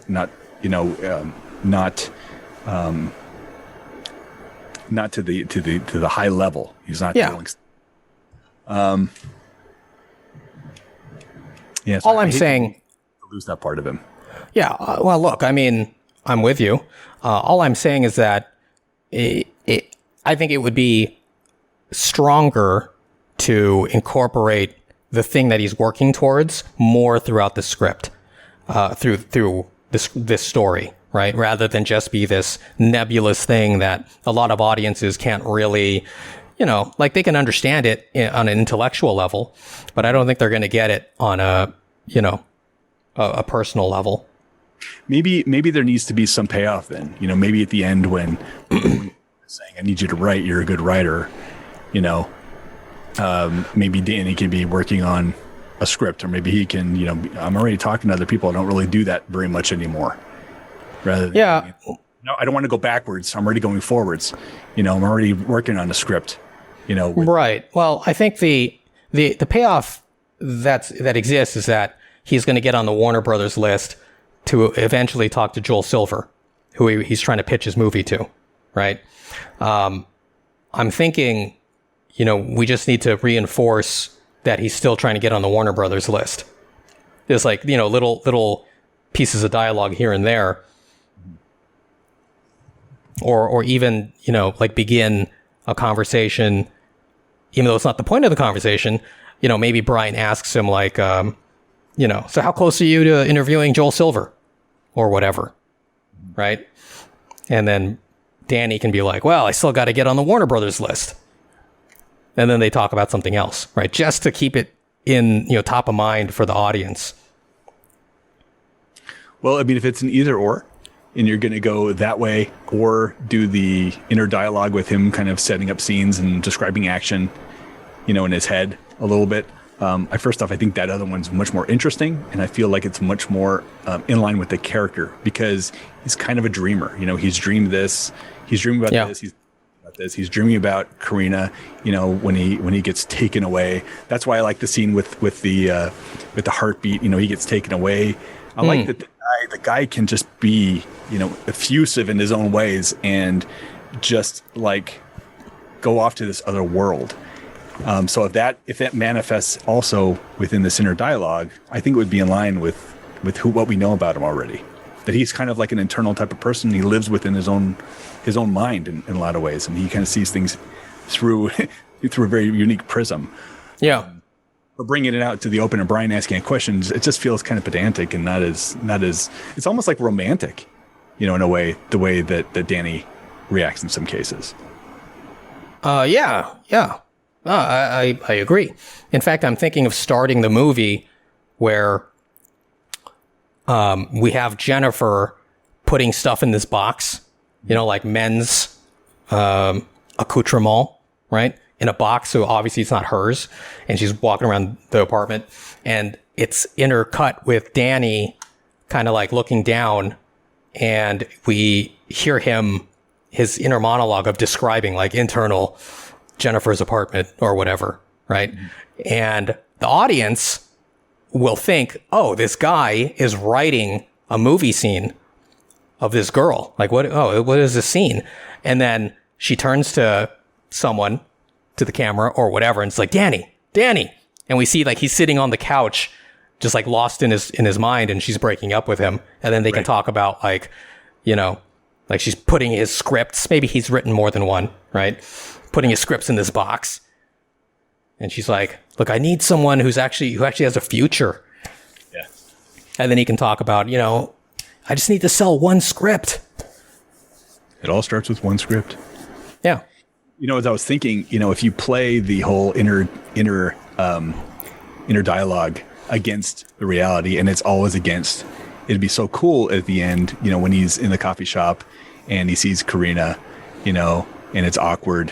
If he starts having the inner dialogue of like, I can't remember exactly what the words are, but like, hey, Mr. Sir comes over and, asks him, that says that Carina wants to talk to him because he's already fantasizing as he's walking away. And then that stops, and exactly that happens for the first time in the movie at the end. Mr. Sir comes over to him and asks and says Carina wants to see him, and he's like, he's like so flustered because reality and fantasy are finally meshing, and he's able to have this discussion with her or have another opportunity with her. It could be a really interesting way to pay off at the end. That's actually awesome. I like that idea. Yeah. So are you saying that when Danny sees her in the coffee shop at the end, and he describes what he wants to happen, we're seeing that happen in his fantasy, and then we see it happen in reality? Yeah, and it's pretty close to the reality. At least the beginning of it, he gets that chance that he fantasized. I think that'd be so cool. Yeah, you know what? I think that's actually a neat little scene where, it cuts off. Like maybe we don't see the entire thing play out in the fantasy. Like his face just kind of like saddens. Like he's like, yeah, well, it's just a fantasy, and he's about to turn, and then Mr. Sir comes over in reality. I think that's nice, and it doesn't have to be gaudy. Like that can be kind of like just a subtle thing. Right. It'd be cool. Yeah. 120-page script, Ryan. Here we go. Let's do it. Bad news is the good news is we were able to cut, 30 pages. The bad news is we added 35. Oh, hell yeah. On to 120 and resubmit it. Yeah. Mercenary. Okay. So let's get back to our faces. I'm going to stop sharing. Do I want to stop? Yes, I want to stop sharing. I do. There we are. Oh man, my hair. That's what happens when I don't put any gel. Crap, I had hair at the beginning of this You show. put too much gel, Brian. Conversation. Yeah. Okay, well, everybody, thank you for hanging out with us. I know, man, this was long. Might as well have done a live stream, to be honest. Gosh, that's actually not a bad idea. Just do a live stream and then have it be recorded onto YouTube without me having to do all of this like chicanery to make this work and uploading. Anyway, 2 hours. Unfortunately, that is kind of what I was expecting. Gosh, what can I say? That's the writing process and the editing process. Look, the reality is, the last 10 minutes was the best part of the show because that's where we had to get there. We had to get to the pain to get to the pleasure a little bit. Just like that. There you go. Flying on a plane. It sucks. TSA. TSA ramming their hands down your pants. taking pictures of your naked body. This guy. That's the fear everyone feels, bro. No. Maybe not anymore. Maybe, everyone just feels like, well, I'm sure if they've taken a picture of my body, they've taken a picture of everyone else's bodies. So we're all in it together.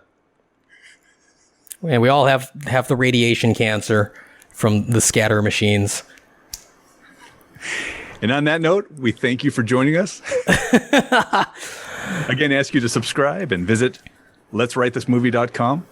Yes, please do. And we will see you in the next episode. Peace. Bye-bye.